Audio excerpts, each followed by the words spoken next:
Callie Brunett spent her life trying to create beauty out of very little. As a single mother in Loranger, Louisiana, she worked long hours, shuffling between shifts and school drop-offs, stretching every dollar to give her two daughters, Jay and Erin, the kind of childhood she believed all children deserved, full of safety, laughter, and love. Their tiny home wasn't much, but inside it was warm, bright, and alive. Stick figure drawings lined the walls. Disney princess sheets were tucked tight when toys weren't scattered across them.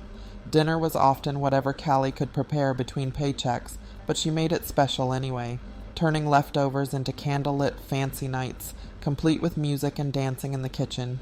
She was known for soft hugs and big smiles, for always working hard and still somehow showing up to every school play, every parent-teacher night, every first day of class. When Daniel Wayne Callahan entered her orbit, he was charming in a quiet, drifting way. Tall, lanky, often wearing a hoodie pulled up as if to shield himself from the world, he spoke softly and listened intensely. Callie, open-hearted and lonely, believed she might have found someone who understood how hard it was to go through life alone. They dated off and on, with Callie describing him as complicated but kind. Over time, though, friends noticed his gentle demeanor fading. Daniel became moody, controlling, confrontational. When he didn't get his way, he grew cold. He would disappear without warning and return days later without explanation. He didn't like when Callie made plans without him or focused too much attention on her daughters. She tried to break it off more than once, but he had a way of showing up again with apologies and tears that pulled on her natural compassion. Privately, Daniel's life was unraveling. He drifted between addresses in Louisiana and Mississippi, carrying a growing record of minor crimes and bizarre outbursts. He often stayed with a friend named Kelly Du Bois, a 24-year-old woman who lived in Raymond, Mississippi. Their relationship was shadowy, not quite romantic, not fully platonic, but she was increasingly swept up in Daniel's volatility. Neighbors said the two shut themselves inside the house for days at a time. Daniel talked about spiritual signs, about people being after him, about visions he believed were real. Kelly didn't know how dangerous he could be. Not yet. Callie, meanwhile, was trying to move forward. She had tried to reestablish healthy boundaries with Daniel as she focused on raising her girls. 6-year-old Jay was bright and curious. 4-year-old Erin was silly and sweet, always insisting on wearing mismatched socks and carrying a giraffe plush everywhere. To her daughters, Callie was a safe harbor. She jokingly referred to them as her little shadows. She snuggled them each night, read to them, brushed knots from their hair while humming lullabies. Friends said you could feel the love in her home from the moment you walked through the door.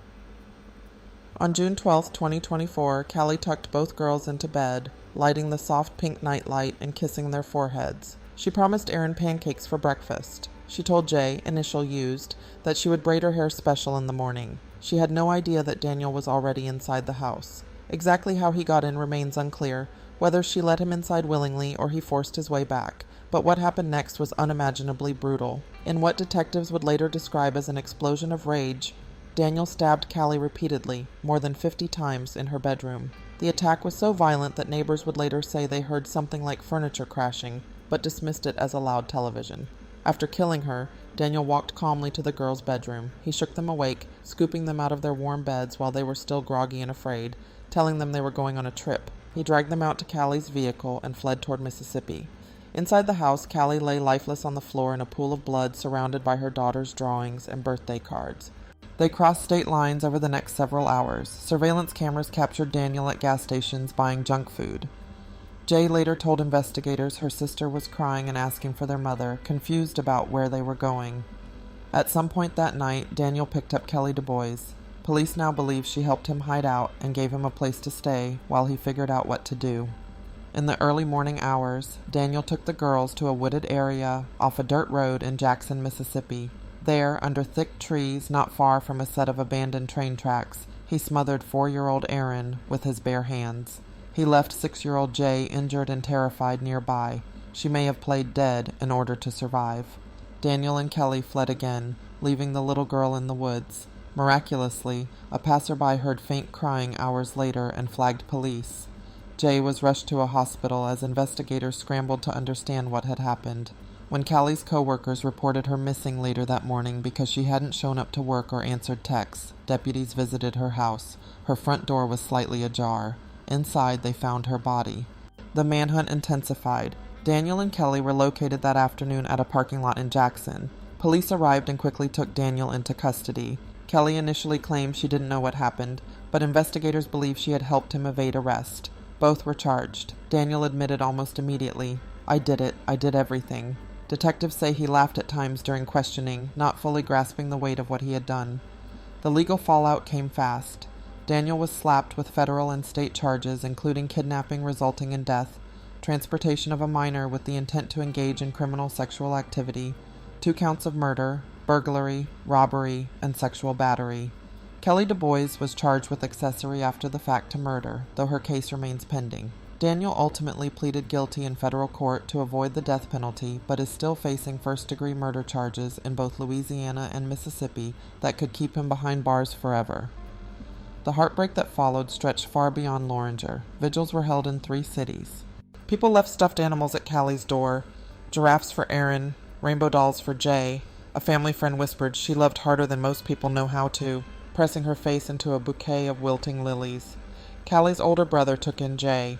She asks where Mommy is. She sleeps with Aaron's favorite giraffe under her arm. She is 6 years old and now navigating a world where bedtime stories end with silence. In court, Callie's mother gripped a framed photo of her smiling daughter and said, "This wasn't just a murder, it was the destruction of a whole generation." She begged the judge to ensure Daniel never walked free again. Daniel sat expressionless as she spoke.